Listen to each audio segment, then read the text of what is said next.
The whole company of them rose up and brought him before Pilate. They began to accuse him, saying, "We found this man perverting the nation, forbidding paying taxes to Caesar, and saying that he himself is Christ, a king." Pilate asked him, "Are you the king of the Jews?" He answered him, "So you say." Pilate said to the chief priests and the multitudes, "I find no basis for a charge against this man." But they insisted, saying, "He stirs up the people, teaching throughout all Judea, beginning from Galilee even to this place." But when Pilate heard Galilee mentioned, he asked if the man was a Galilean. When he found out that he was in Herod's jurisdiction, he sent him to Herod, who was also in Jerusalem during those days. Now when Herod saw Jesus, he was exceedingly glad, for he had wanted to see him for a long time, because he had heard many things about him. He hoped to see some miracle done by him. He questioned him with many words, but he gave no answers. The chief priests and the scribes stood, vehemently accusing him. Herod with his soldiers humiliated him and mocked him. Dressing him in luxurious clothing, they sent him back to Pilate. Herod and Pilate became friends with each other that very day, for before they were enemies with each other.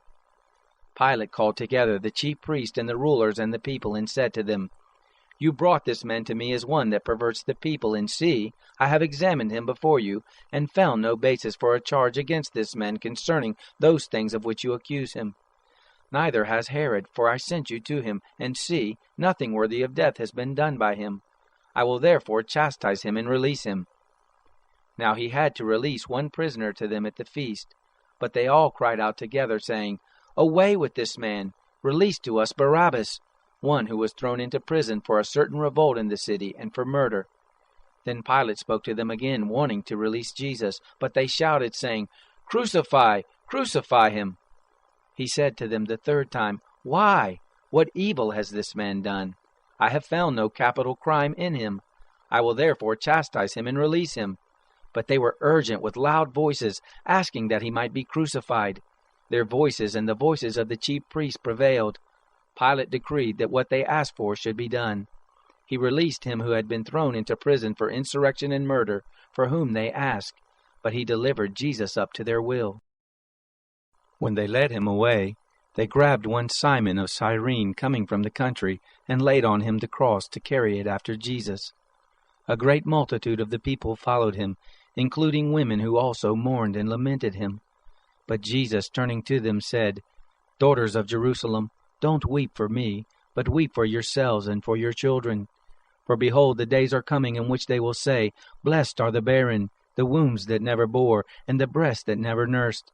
Then they will begin to tell the mountains, 'Fall on us,' and to the hills, 'Cover us.' For if they do these things in the green tree, what will be done in the dry?" There were also others, 2 criminals led with him to be put to death. When they came to the place that is called the Skull, they crucified him there with the criminals, one on the right and the other on the left. Jesus said, "Father, forgive them, for they don't know what they are doing." Dividing his garments among them, they cast lots. The people stood watching. The rulers with them also scoffed at him, saying, "He saved others. Let him save himself, if this is the Christ of God, his chosen one." The soldiers also mocked him, coming to him and offering him vinegar, and saying, "If you are the king of the Jews, save yourself." An inscription was also written over him in letters of Greek, Latin, and Hebrew, "This is the King of the Jews." One of the criminals who was hanged insulted him, saying, "If you are the Christ, save yourself and us." But the other answered, and rebuking him said, "Don't you even fear God, seeing you are under the same condemnation? And we indeed justly, for we receive the due reward of our deeds. But this man has done nothing wrong." He said to Jesus, "Lord, remember me when you come into your kingdom." Jesus said to him, "Assuredly I tell you, today you will be with me in paradise." It was now about the 6th hour, and darkness came over the whole land until the 9th hour. The sun was darkened, and the veil of the temple was torn in two. Jesus, crying with a loud voice, said, "Father, into your hands I commit my spirit." Having said this, he breathed his last. When the centurion saw what was done, he glorified God, saying, "Certainly this was a righteous man." All the multitudes that came together to see this, when they saw the things that were done, returned home beating their breasts. All his acquaintances and the women who followed with him from Galilee stood at a distance, watching these things.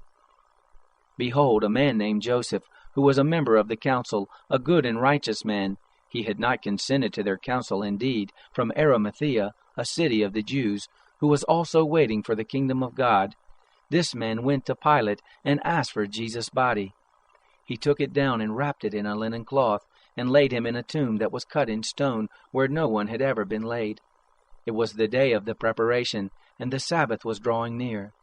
The women who had come with him out of Galilee followed after and saw the tomb, and how his body was laid.